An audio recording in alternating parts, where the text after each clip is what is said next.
చేసిన పుణ్యం ఎక్కడికి పోదంటారు. ఒక గుడిలో పూజారి ప్రతిరోజు పూజ ముగించుకొని ఇంటికెళ్ళేటప్పుడు ఆ మెట్లు పక్కనే ఉండేటువంటి వాచ్‌మెన్ మనవరాలు ఒక అమ్మాయి ఉంటది. మూడో తరగతి చదువుతున్న అమ్మాయి.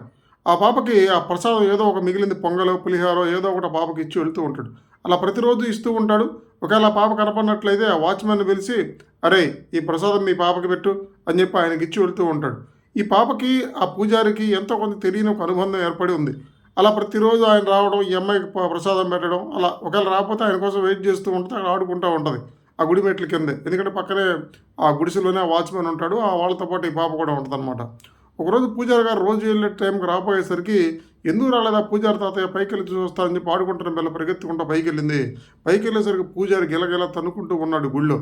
పడిపోయి ఉన్నాడు. ఎవరూ లేరు. ఏందా ఈయన తన్నుకుంటున్నాడని చెప్పి చూస్తే ఆయన ఫోన్ చూపిస్తున్నాడు. ఎమ్మటే పాప ఫోన్ లాక్కొని ఈయనకేదో ఇబ్బందొచ్చిందని చెప్పేసి ఎమ్మటే 108కి ఫోన్ చేసింది. 108కి ఫోన్ చేయగాలనే 10 నిమిషాల్లో 108 వచ్చి వాళ్ళు ఈయనకి గుండెపోటు వచ్చిందని గమనించి ఆయన ఎమ్మటే హాస్పిటల్‌కి తీసుకెళ్లారు. హాస్పిటల్‌లో ఆయనకి తగ్గింది. ఆయన చూడడానికి ఈ పాపను తీసుకొని వాచ్‌మెన్ ఎళ్ళాడు. ఎళ్తే పూజారి గారు అడిగారు, "అరే నాన్న! నా కోసం ఎందుకు నువ్వు పైకొచ్చావు? నాకు ఒంట్లో బాలేదు నువ్వు ఎలా గమనించావు? ఫోనులు చూసి 108కి ఎలా ఫోన్ చేసావు?" అని ఆయన ప్రేమగా అడిగాడు. అప్పుడు చెప్పిందనమాట, "తాతయ్య నువ్వు నాకు రోజు పాయసమో, పులిహోరో ప్రసాదం ఇస్తావు గదా! ఆ రోజు నువ్వు రాలేదు గదా! నువ్వు రాలేదంటే ఎందుకు రాలేదా? ఏం జరిగిందా? అని చూద్దామని పైకొచ్చాను. నువ్వు అక్కడ కొట్టుకుంటూ ఉన్నావు. నాకు ఫోన్ చూపిస్తుంటే ఎవరికో ఫోన్ చేయమని చెప్తున్నావని నాకు అర్థమైంది. మా మాస్టర్ గారు 108 చేయమని చెప్పాడు ఏదైనా ఇబ్బంది ఉన్నప్పుడు. ఆ ప్రకారం నేను చేశాను తాతయ్య అంతే" అని.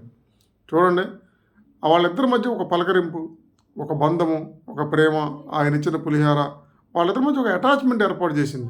అదే ఈరోజు ఆయన ప్రాణాన్ని కాపాడింది. దైవం మానుష రూపేణ అంటే దేవుడు ఎక్కడి నుంచో రాడు.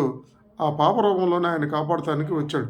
ఆయన రోజు గుర్తుపెట్టుకుని ఆ పాపకి ఇచ్చినటువంటి పాయసం గానీ, పులిహోర గానీ, ఆయన చేసిన దానం గానీ, ఆయనకి ఈరోజు ఇలా కలిసొచ్చిందంటే అదే దైవ కార్యక్రమం అని ఎవరైనా భావించాలి. కాబట్టి చేసిన పుణ్యం, చేసిన సాయం, మనుషుల మధ్య బంధాలు, పలకరింపులు ఏదో రూపంలో మనం సాయం పడతాయి అనడానికి ఈ యథార్థ సంఘటన ఒక ఉదాహరణగా చెప్పొచ్చు.